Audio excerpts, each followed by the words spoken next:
listening to The Foundation of Wellness, a refreshing take on diet and lifestyle. Join me, Marisa Moon, as we tackle modern health with innovative and ancient principles. I'm a certified primal health coach and intermittent fasting instructor at marisamoon.com. Hey, it's me, Marisa, your host. Thanks for tuning in on The Foundation of Wellness. Today I've brought a fellow primal health coach on the show to talk to us about habits, making habits. What are the ups and downs?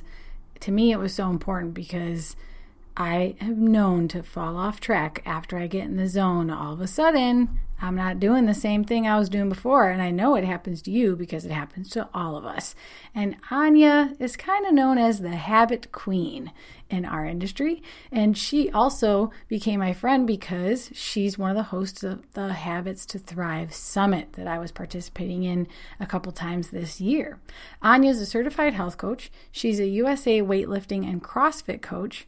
And she's battled boring diets and low energy and declining health for over 10 years before she found what works. And this is one determined woman. I'm happy for you to meet her today.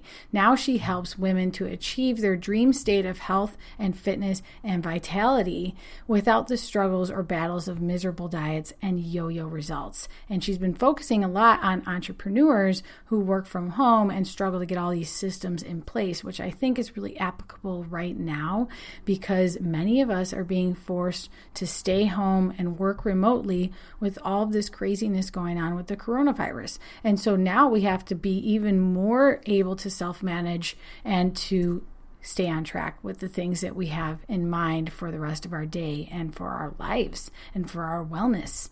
And in this episode, Anya talks about habits versus routines, something I haven't really thought a lot about, so I'm glad we got into that today. And then also the importance of being your own leader, planning to fail because it's going to happen, so you might as well plan for it, and being a Monday starter or an all or nothing thinker. I know so many of you are like that.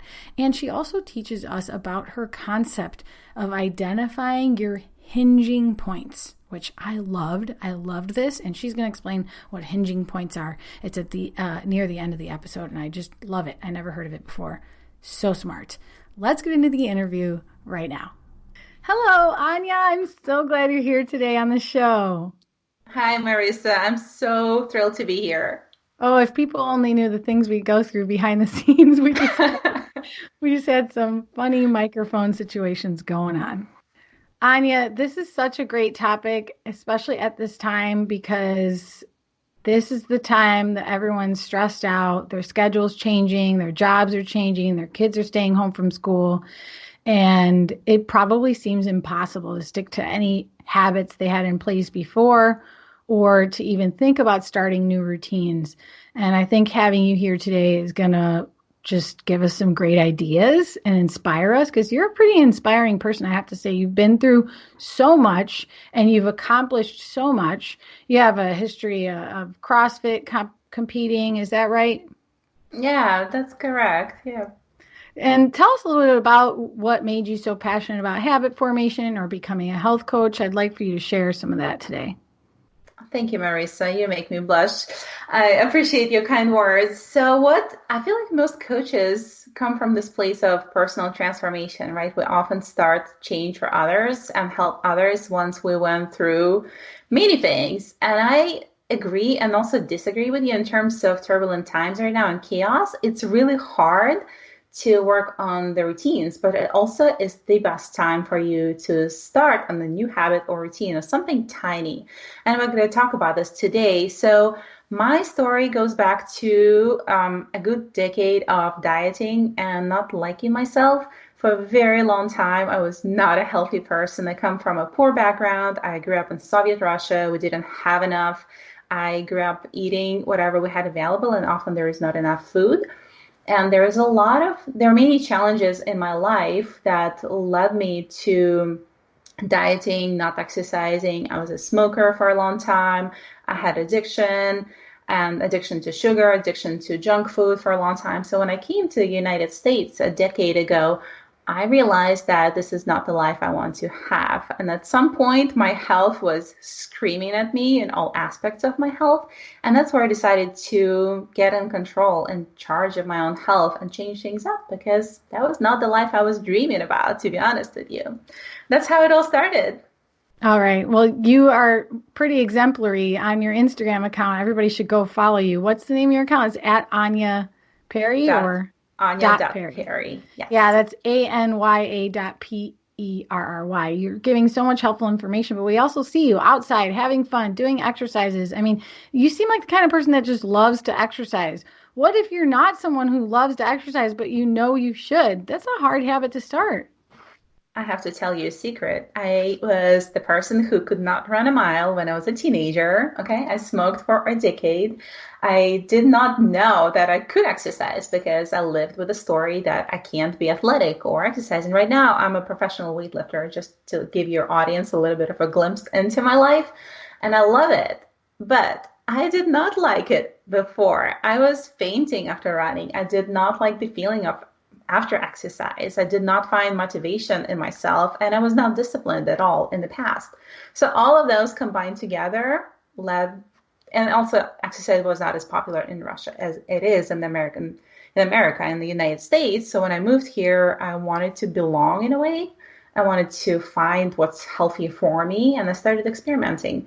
So no, I'm sorry to break your bubble and burst it, but I did not like exercise before. And I believe I work with entrepreneurs, as you know, and some of the people I work with are high achievers in certain areas of their lives, and they're highly disciplined in one or two areas of their lives, but the other areas are abandoned. And it's normal, right? But it doesn't mean that we can't find a way to enjoy a habit we're building. Since you and I are talking about habits and ups and downs, the ups and downs of habits on this podcast.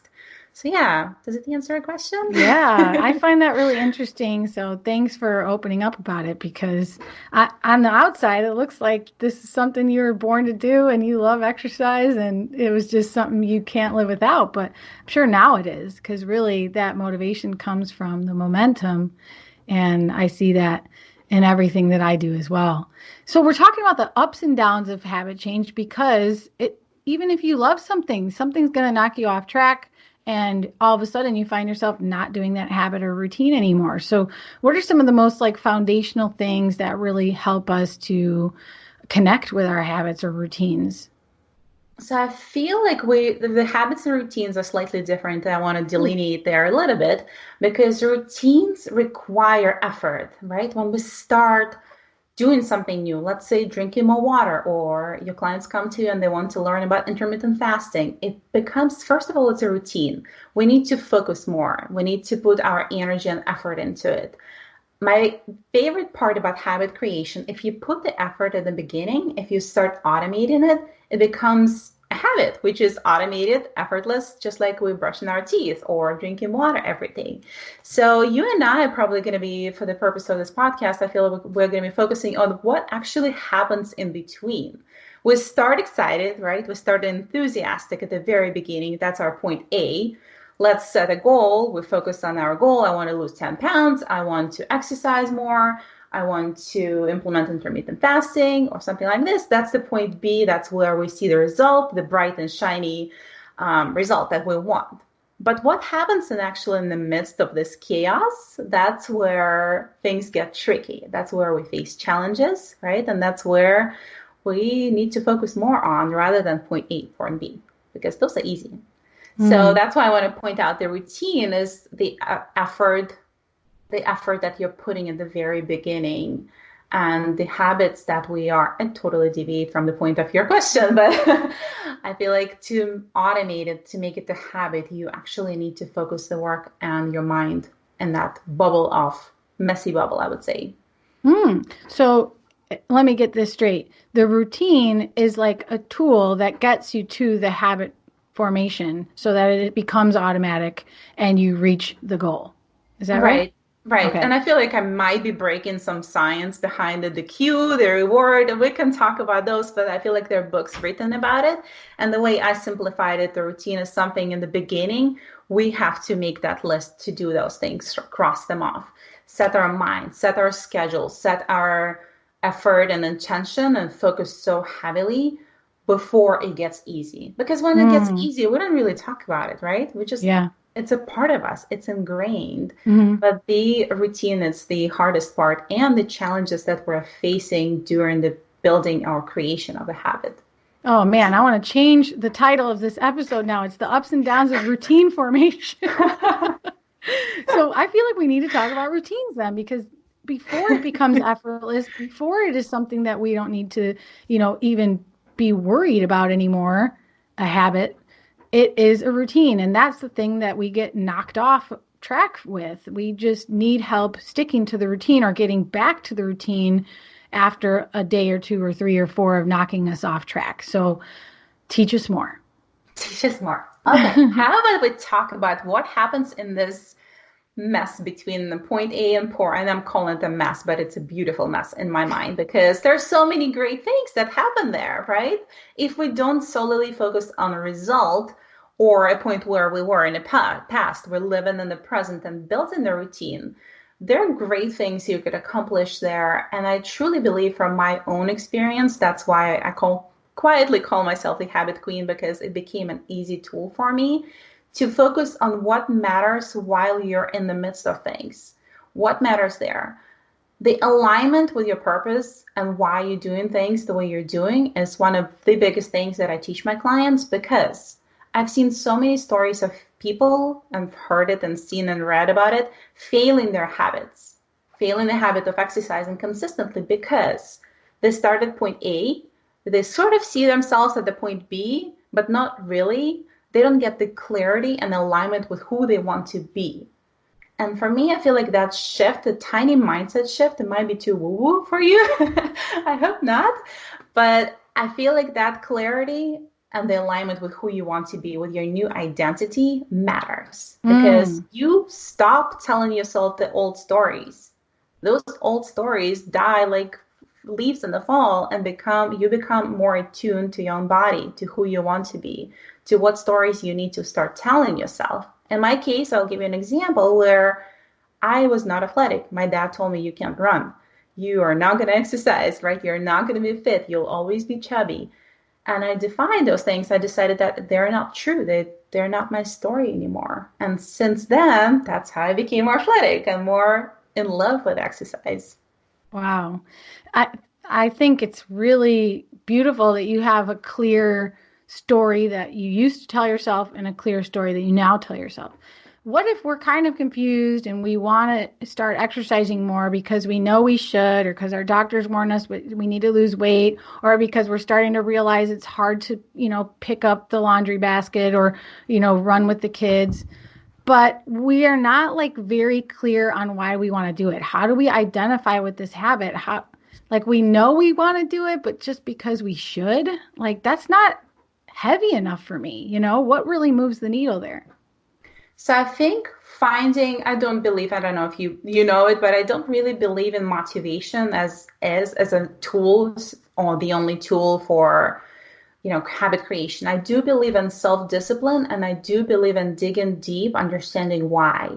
So maybe for you, Marisa, it would be, if you don't like exercising, let's say you don't like exercising at all, sitting down and taking a deep dive into the reasons why you think it's going to be good for you in the future. I'm focused on the long-term results for my clients, because I believe the instant results, like 6 packs, you can get them in 3 months, and that's okay. But if you don't have anything moving you forward and deeper purpose for your life, for your identity, again, we're going back to the alignment. So why exercise should be important? Should is not the right word. Why exercise is important for you in the long run. And identifying those reasons, the tiniest reasons. I want to be able to put my suitcase in the overhead bin without feeling like I'm about to die under it. Be able to pick up things from the floor, reduce the lower back pain, be able to breathe on the hike, those tiny things, be able to enjoy life. Just a ton of tiny reasons. It doesn't have to be a big, compelling reason. That's what I think. But it has to be something you really identify with. Like maybe you saw something in your mother or father that they dealt with when they were getting old, and that's your driver. Like, I don't want to be like how my mom was when she could no longer get herself up out of the chair by herself. That's something I can see, and I have seen my clients identifying with, because if the driver is only something short distance, like you said, like it's only, I want to lose my gut, or I want to just look better in the mirror, but it doesn't keep you going, like why you really need to be exercising for the rest of your life, then it is important to dig deeper and think about that. What kind of person do you want to be 10 years from now? And what kind of person do you not want to be? I think fear really drives us too, doesn't it? I think so. And because if you think about two main drivers for human beings, it's pain and joy, pain or love, right? So if we either are trying to yank away from the pain that we're experiencing, in my case in the past, where I realized I can't do this anymore like this, I can't live like this, I was stepping away from the pain towards more joy and love in my life. And that's how, if you were to look into those two deep needs, two deep drivers, you would be able to identify, okay, what is causing me pain? Where am I numbing things in my life? Why am I doing this? And how can I improve this process? Or where I want to be more loved and experience more joy, or have more love in my life in all the dimensions of our life, if it makes sense. Yeah, that's deep. I like it. And so we're talking about now starting the habit by connecting it with our identity. And where do we go from there? Where do we go from there? And that's a good also fuel into your fire of starting a habit, right? Because you still get that excitement.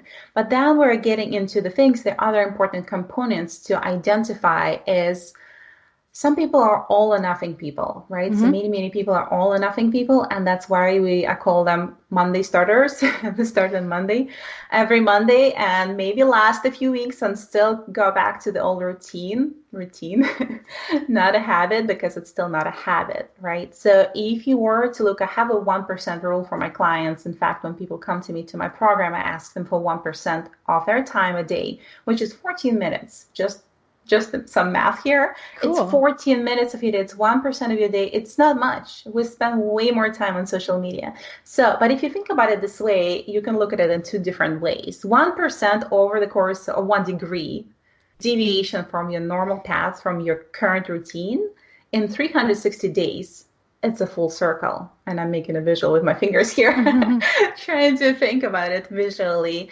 And in 100 days, it's 100% change for you if you keep adding the tiny 1%. 15 minutes stack up. Once you get positive result, the desire for you to change and implement more is going to be higher. And of course, it goes the opposite way. So I do believe the 1% rule is really, really important for people who are focusing on all or nothing. I will do this, but then I will not do it at all. 1% is tiny enough for you to be, okay, I can do this. It's not much, but also over time, it adds up as a compound effect kicks in. Okay, so that is super helpful, because it only being 1% of your day means you can do it every day, and that fulfills the need for this like all or nothing commitment. Is that right? I think so, yeah. Okay, and it also helps to create the habit, because if you're not doing something routinely every single day, then it will never become autopilot. So you're saying 1% of your day, just 14 minutes a day, commit to it to create that routine, will help you soon turn into a habit and achieve that goal. Right. And that's why I say I don't really believe in long-term motivation, because the discipline will take over on any given day. I'm a very disciplined person. I know not everybody can resonate with it. And I have the innate nature that I grew up like that, right? But I was not always organized.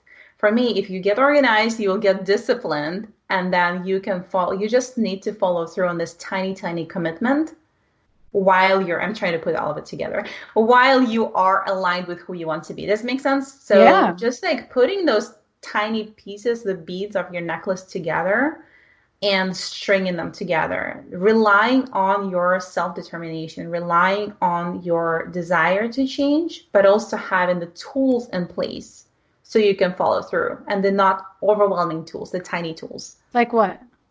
Like 1%, like 15 minutes a day, commit to it. Okay. Like don't skip a day, or don't skip more than one day in your habit creation. right? Because then things start deviating too far. Yeah, that's one of the downsides of habit formation. I mean, let's say you were planning on working out every single morning, but then this one morning your kid is sick and you weren't expecting it. And all of a sudden that throws off your entire morning. And the next morning you realize you didn't even remember to work out because you skipped a day. Now you forgot 2 days in a row. And then you're like, I got to catch up from all the stuff I didn't do because my kid's been sick. And then it becomes 3 days, it becomes 4 days. How do you have this real determination to get back to the routine? I think it ties back to another component that I feel like it's extremely crucial in this bubble of when we are still in the process of learning and creating a new habit. It's when we think that we failed at the end of the day on something. Let's say I didn't work out today because my kid kept me busy. And next morning I feel like, well, I failed already yesterday, so why bother? And that's Mm, just the point. This is the point where you actually have to either pivot, or this is the fork in the road that where you choose what you choose, and this is the route you're going to choose. Two routes there. You consider yourself a failure or what you've done as a failure, and you stop until next Monday or next month, or you just look at it as an experience you got yesterday, as life happened. It's okay. What's the lesson here? And what's the maximum I can get out of the situation? What can I do today? What's my very next best step? So I believe that failure, and in our society, it's always punished or looked down on and not rewarded because we're high achievers. Accomplishment and achievements are really point of appreciation and respect for many people. But if we look at every successful person who achieved many habits in their lives, or who created the life they always wanted to, who focused on their health for a long time, you'll learn that they failed many, many times before they succeeded. So hmm embracing that day that was kind of sucky and your kid got sick and or took a lot of your time, you did not take care of you, but stepping into the next day with a clean slate and the lesson learned, I feel like that would be fixing in a way many, many people's starting over cycle. Yeah, those are some great points. I think just being realistic that it is a choice every single day. It is a choice that you are going to give your goal 1% of your time, which is not asking much at all, is like a huge wake up call. So I do like that. Thanks. And I know you have a few more things you want to teach us about today. Like you have a certain process for establishing habits or working your way towards a habit. Yeah, and the process is something interesting. I was just thinking about it the other day because the process, the result of the process or the hack for the process came to me lately through one of my mentors. His name is Peter Shaw. But the process is called hinging points. And I realized over time that I've been doing it in my practice for such a long time. So it was one of those aha moments. Like, how do I create habits for my clients? Why do they enjoy them so much? Why they're more successful than other clients that I had in the past before I learned this. So the hinging points is something, it's a magical concept. I absolutely love it. If you think about a large door, it has two hinges, two tiny hinges, but they keep the door in place and they let the door open and close and swing, right? So hinging points are actually not those important parts of our identity, like the key parts of our identity that we need to have them to function.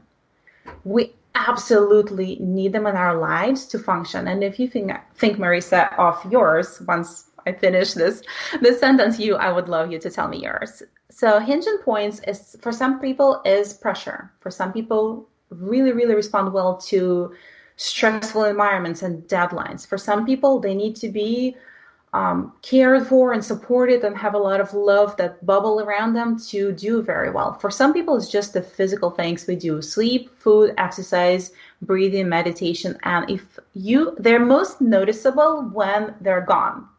And Mm. if you hear clients come to you, and I know in your practice you hear it too, they say, in the past, I loved exercise so much, but then XYZ happened and I didn't feel like myself anymore. So in their absence, we identify them very well.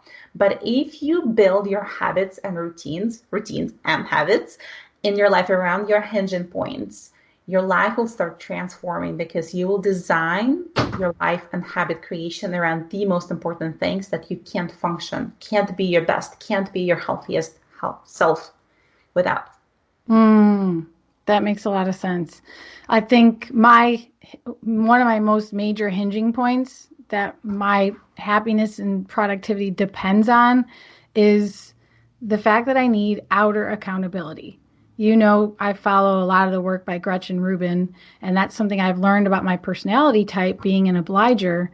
And without outer accountability in any form, like someone expecting something from me, somebody checking in on me to keep me accountable, or a deadline, things just don't happen. I don't feel motivated. Nothing moves the needle. And it's hard for me to think of what my other hinging point is, because I could say something like I'm way out of balance or way off track if I don't have any positivity or like positive social interactions or release, like positive energy kind of moments where you're like laughing so hard you cry, or you just kind of lose train of thought and are dancing and don't care if anybody's there. Like, I think if I don't have enough of those moments, I start to lose myself and wonder why I'm doing what I'm doing. And so maybe those are my hinging points. Yeah, that's so beautiful. So if you think about the habits that revolve around your hinging points, you will be able to identify them. And that's what I do. I take my clients through a process of identifying, and that's where we start. And I know there are so many methods to start on habits, right? We look at the diet, or a person comes to us, they want to lose weight. We start with water, right? But there are also, I feel like those bring me more joy because people click with them so fast. They're like, oh, I can't actually function without it. That's why I'm so grumpy with my diet changes, because I actually need social interaction. Or in your case, maybe that's why Marisa is so grumpy, because she didn't have someone keeping her accountable because she needed to work out. Does it make sense? Yeah. So it's kind of those, that's where I feel like it works really well, because you identify that's your human need, the deeper need, and you're your best self when you have it fulfilled. Yeah, wow, that sounds just as important as identifying with your desired habit. I think if you haven't identified what your hinging points are, like what keeps you balanced, then things are going to knock you off track. That's inevitable. It happens to all of us. And you will feel so out of control of what's happening to you. You will feel like a victim instead of realizing that you can take the reins, and with those hinging points, you can find yourself back into balance and more capable of taking on this goal that really connects with who you are and what you want for your life. Yeah, absolutely. And what I hear you're trying to say as well, that to make those non-negotiable, this is what's going to propel you forward, right? So make those automated. If you know, like for me, this is movement. I have to move every single day. Otherwise, I'm not creative. I'm more grumpy, more prone to mistakes in my work. And that's where I focus on. I have to move every single day. And for your listeners, I kind of wanted to ask you to think about it and write them down for yourself. Just explore this, be curious and inquisitive, and to see what are your hinging points. What holds your most important door of the health that you have in your life. Yeah, I'm sure for a lot of people, it's something like family time, or, even just like your own quiet time, like reading or journaling or something that is just so, fundamental for you. Like we all have those things that really like make us feel grounded and balanced. So I love that. That's a great recommendation, Anya. Thanks. Yeah, of course. Now, when it comes to the ups and downs of habit change and routine formation, what other tips would you like to leave us with before we wrap up today's episode? Yeah, let's talk about the downs first. That'll shift it for us a little bit, because I love to wrap up things on a positive note. And you brought up one great point about being a victim rather than a leader. And this is where, in this bubble of us being stuck and going through challenges in point A and point B, and one day doing great and having those wins and celebrating because we were pursuing our habit and we completed the things that were needed to be done that day, but other days feeling defeated. It's very easy to switch into the victim mode rather than the leader mode. And that's where we can hear all the excuses coming up and circumstances being more important than what we think we should have done. And I feel like I don't want to leave you just with this is the status quo. But being a victim is not going to get you places, unfortunately. And I'm not saying victim in the most like negative connotation of this word. I'm saying because when we trying to play safe and when we're facing challenges, it's very easy to say, okay, I feel defeated. I am a loser here and I don't know what to do. So I'll come up with things that to justify my actions. But taking the position of a leader and saying, it's okay, I face these challenges today, but I'm stronger than they are, and I'm going to learn from the situation. I'm going to lead myself to where I need to go. That's how you can come out of that mode. Another one that I feel like it's a big component in our reality because we're very impulsive and we're very reactive. So things don't happen our way. We didn't get our workout in. We didn't follow through on the habit that we promised we'll follow through. We become very reactive and stressing over it so much. It's much easier for us to be impulsive and reactive towards something that happened we had or had no control over. But it's harder to be in control of your emotions and how you actually respond to the stressor, right? So I believe staying in the state of neutrality and creation rather than reacting to things. So if someone cuts you on the road and you promise yourself you will not have road rage again, ever, and someone cuts you off, you have two options. You always have two options. You can react or you can create. You can create calm and peace, or you can respond and yell some words in your car. And the same with your habit change. For anything you do, you can respond to the stressor, or you can choose to create something new and pivot and deviate from the way you feel right now. That sounds like it needs two things. Awareness, number one, you have to be aware in that moment because it is a split-second decision a lot when we're reacting. And two, it needs organization in those tools that you mentioned earlier in this interview. You said without organization or the right things in place, how do you expect for it to become routine or a better habit? And I think in that case, coaching would help, or someone helping you point those things out, because that's not easy to do when you want to change your habit of being a victim, or change your habit of being all or nothing, or change your habit of having road rage. I mean, it really helps to have somebody there to point these things out and remind you or tell you the tools and things that you can use to change that moment and to be your own leader. Yeah. And the one thing that feeds into what you just mentioned in terms of leading and awareness is that you will have a desire to quit many, many times in this chaotic mess and the challenge in front of you when you're trying to eat healthier, exercise more, sleep better, stress less. You will have a desire to change. Yeah. But you're going to win if you don't quit.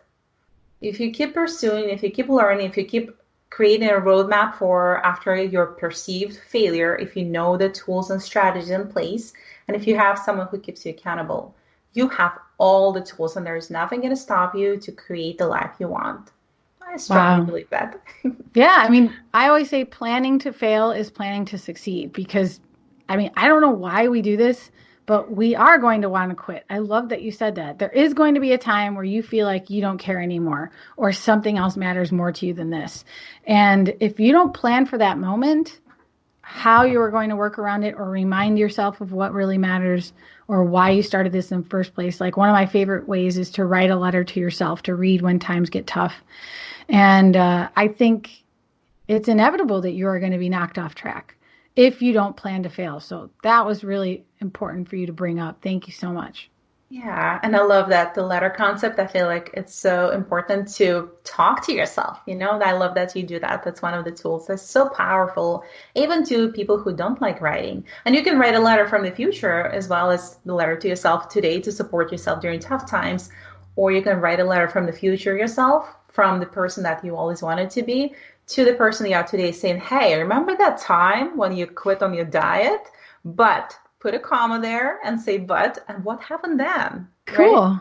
Right? I never ever thought of that. That is really cool. It's like a visualization thing. You're almost like you're acting as if you are the person who achieved that goal, and you're writing to your old self how you got there through the hard times, the mistakes that you made. That's awesome. Yeah.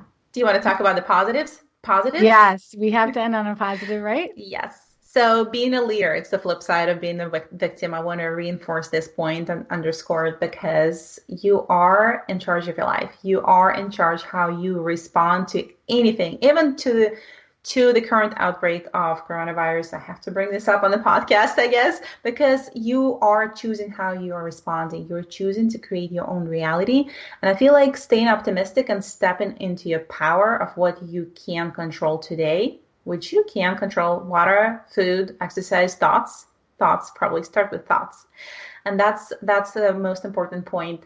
Another point, another up or positive of habit creation.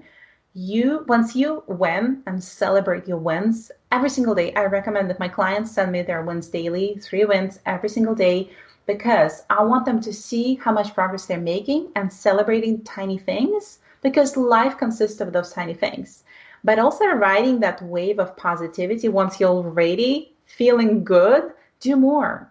Learn new habits. Habit stack, if you like James Clear. Go habit stack, right? Or go create something more, create a ripple effect. Share it with someone that you are really good at it right now. You don't have to be a coach to share how to drink more water with someone who needs it, right? And the practice, the third and most important component, is the practice, because we get stuck and we're paralyzed by the fear of failure again. But embracing the entire process, as the learning curve, as the failure is inevitable. You will face it, and it's okay. You are not a bad person because you didn't do what you promised, right? I believe that taking action and practicing every single day. I believe that action takers are magic makers. So if you want to create habits, you need to take action and fail fast, fail forward, pick yourself up, shake it off, do a funny dance, lighten up a little bit, because habits are serious. But if you make it playful, more joyful and fun, action taken, it's going to be much easier for you. Oh, yeah.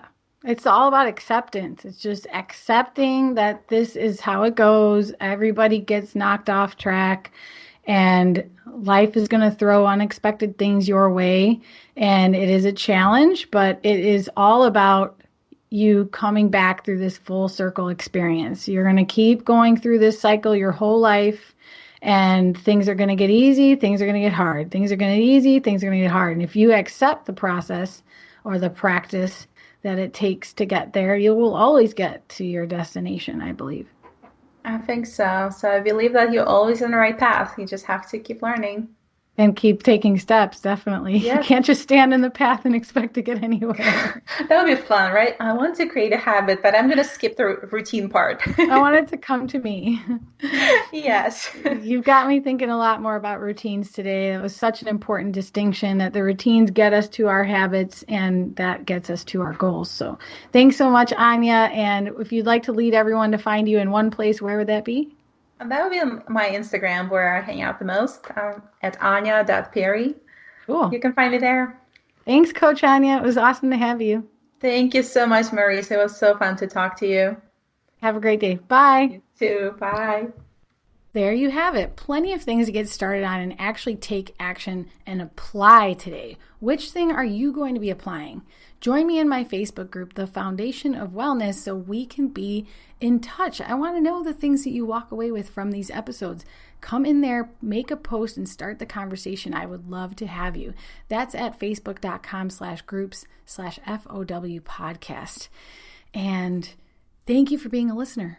If you took something away from today's episode on habit formation, please share it with somebody you care about. That helps us get this podcast out to more people so I can keep doing this for you. And I wanted to wrap up by telling you about my favorite wine company called Dry Farm Wines. At the time of this recording, we are all starting to be quarantined and isolated from the coronavirus. So you probably want to loosen up a little bit, but drinking alcohol is going to affect your immune system. And having some wine that is high in antioxidants, made the old-fashioned way, and lower in toxins is probably the best idea you can have if you are going to drink. And that's what we're drinking in my house right now. And you can grab a free bottle with your first order if you go to dryfarmwines.com/FOW podcast. They are pretty special because they're lab testing all of their wine to make sure it doesn't have any added sulfites, sugar, or mold toxins. And it has to be below a certain amount of alcohol so that it's not too toxic for the body. It's an incredible company, and I interviewed the founder, Todd White, on episode number 60 of this podcast if you want to learn about natural wines and all of the wine industry lies, because Dry Farm Wines is so exceptional. I don't get headaches when I drink their wine. It's totally different. The wine doesn't last forever either. You open a bottle, you got to use it in a couple of days because there's nothing added to preserve it. It's just real live wine. They use live natural yeast instead of adding commercial yeast. There's so many benefits to drinking this type of wine, and it's less likely you're going to have hangovers or reactions from the wine like I would constantly have. Even while I was drinking the wine, I would get headaches, but not with Dry Farm Wines, which is why this particular company is at all of the conferences I'm a part of now in the paleo, primal, ancestral world. They are choosing these wines because they are old world wines. They're how wine is supposed to be made. And this company makes it really easy. You can just subscribe to like every 2 months or whatever. You want to get 6 bottles, you want to get 12 bottles, you want to get all reds, or you want to get mixed and match red and white. So I totally love how convenient it is and how clean the wine is. Thank you so much again for listening. You can grab your wine at dryfarmwines.com/FOW podcast, and have an awesome week and stay safe. Bye.